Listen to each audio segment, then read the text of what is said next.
అంటే నువ్వు నేత్రాశికి శరీరాశికి జీవబడంబం లొంగిపోయి అయ్యి అడిగేస్తున్నావు. తెలుసా నువ్వు దేనికి లొంగిపోయావు తెలుసా? లొంగిపోయింది ప్రార్థనలో వచ్చింది, అంతే కదా. మనం దేనికైతే బానిసలు అవుతావు అదే పదే పదే గుర్తు వచ్చింది. ఆ గుర్తు వచ్చింది మోకరించినప్పుడు కూడా అదే అడుగుతావు. నువ్వు లోపల దేనికి దాసులు కాకుండా ఉన్నావు అనుకో, దేవుడు దాసు అనుకో, నువ్వు ఎవడు తెలుసా? శ్రేష్టమైన అడుగుతావు అలా. ప్రభువుతో చక్కని సహవాసం కుదిరేలని ప్రార్థన వండెత్తి పర సంబంధమైన అడుగుతావు.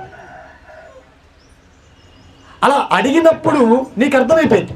సాతాను గడు కుయుక్తులు నీకు తెలిసిపోతాయి. వాడెక్కడో నిన్ను మోసగించలేడు, ఎందుకంటే నీకు జ్ఞానం దేవుడు ఇచ్చేస్తాడు. ఏమిస్తాడు? వాడిని జయించే జ్ఞానం నీకు ఇచ్చేస్తాడు. వాడు ఎలా మోసగించాలో వాడి వల్ల కాదు. ఎందుకు తెలుసా? నీలో పనిచేసేది ఆత్మ, పరిశుద్ధాత్ముడు. మరి మోషే గారిని పడగొట్టాడు సాతాను? చెప్పండి. యోషువ గారిని పడగొట్టారా? పౌలు గారిని పడగొట్టాడా?